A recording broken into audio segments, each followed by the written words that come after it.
മലയാളികളുടെ പ്രിയപ്പെട്ട അഭിനേതാവും എഴുത്തുകാരനുമായ ശ്രീനിവാസൻ അരങ്ങൊഴിഞ്ഞിരിക്കുകയാണ്. ഡയാലിസിസിനായി പോകുന്നതിനിടയിൽ അദ്ദേഹത്തിന് ശാരീരിക അസ്വസ്ഥതകൾ അനുഭവപ്പെട്ടത്. തൃപ്പൂണിത്തുറ താലൂക്ക് ആശുപത്രിയിലായിരുന്നു അന്ത്യം. ചെന്നൈയിലേക്ക് പോവാനായി എയർപോർട്ടിലെത്തിയപ്പോഴാണ് വിനീത് അച്ഛൻ വിടവാങ്ങിയ വിവരം അറിയുന്നത്. ആശുപത്രിയിലേക്ക് ഓടിയെത്തുകയായിരുന്നു അദ്ദേഹം. തിരക്കുകൾക്കിടയിൽ നിന്നും അച്ഛനെ അവസാനമായി കാണാനും ധ്യാനും എത്തിയിരുന്നു.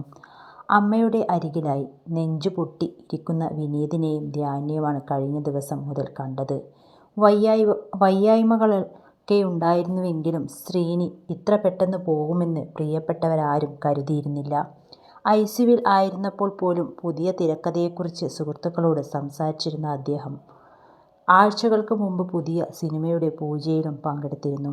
അച്ഛനൊപ്പമായി ഇനിയും സിനിമകൾ ചെയ്യുമെന്ന് വിനീതും ധ്യാനും പറഞ്ഞിരുന്നു. ശ്രീനിവാസനെപ്പോലെ തന്നെ അഭിമുഖങ്ങളിലെല്ലാം വാതോരാതെ സംസാരിക്കുന്ന ആളാണ് ധ്യാൻ. ഈ കഥകളൊക്കെ ഉള്ളതാണോയെന്നതാണ് ഞാൻ ഏറ്റവും കൂടുതൽ നേരിടുന്ന ചോദ്യമെന്നും ദിലീപ് പറഞ്ഞിരുന്നു. ചെറിയൊരു സംഭവം മതി അവന് കഥയുണ്ടാക്കാൻ. ഇതൊക്കെ എപ്പോൾ എന്ന് അച്ഛനും അമ്മയും അവനോട് ചോദിക്കുന്നത് കേട്ടിട്ടുണ്ടെന്നും വിനീത് പറഞ്ഞു.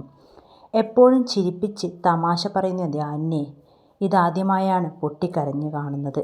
തികച്ചും ഇമോഷണലായി അച്ഛനെക്കുറിച്ചുള്ള ഓർമ്മകളിൽ ആ നെഞ്ച് വിങ്ങുകയാണെന്ന് കാണുന്നവർക്കെല്ലാവർക്കും അറിയാൻ സാധിക്കുന്നു. അഭിനയം മാത്രമല്ല, എഴുത്തിലും തൻ്റേതായ വ്യക്തിമുദ്ര പതിപ്പിച്ച ആളാണ് ശ്രീനിവാസൻ. അദ്ദേഹത്തിൻ്റെ തൂലികയിൽ പിറന്ന സിനിമകളും ഡയലോഗുകളുമെല്ലാം മലയാളികളുടെ ഹൃദയത്തിൽ പതിഞ്ഞത് തന്നെയാണ്.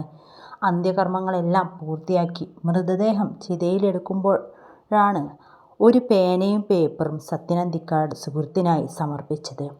എന്നും എല്ലാവർക്കും നന്മകൾ ഉണ്ടാവട്ടെ എന്നായിരുന്നു ആ പേപ്പറിൽ എഴുതിയിരുന്നത്.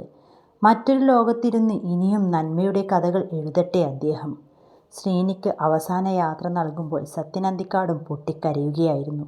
അച്ഛന് അന്ത്യചുംബനം നൽകിയ ധ്യാൻ സത്യൻ്റെ നെഞ്ചിൽ വീണ് പൊട്ടിക്കരയുന്ന ദൃശ്യവും സോഷ്യൽ മീഡിയയിലൂടെ പ്രചരിക്കുന്നുണ്ട്.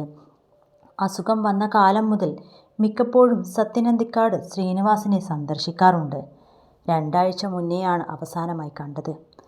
സിനിമയെക്കുറിച്ചും ഒന്നിച്ചുണ്ടായിരുന്ന കാലത്തെ കഥകളുമൊക്കെ പറഞ്ഞ് വൈകുന്നേരമാണ് മടങ്ങിയത്. ഇടയ്ക്ക് ശ്രീനി ബാത്റൂമിൽ വീണതായി പറഞ്ഞിരുന്നു. കാലിനെന്തോ സർജറി ചെയ്തുവെന്നും ഇനി വാക്കറിൽ നടക്കാനാവുമെന്നാണ് പ്രതീക്ഷ എന്നും പറഞ്ഞിരുന്നു. വാക്കറിലൂടെയാണെങ്കിലും നടന്നു തുടങ്ങിയാൽ നല്ലതാണ്. പിന്നെ അതില്ലാതെ നടക്കാലോ എന്നും പറഞ്ഞിരുന്നു.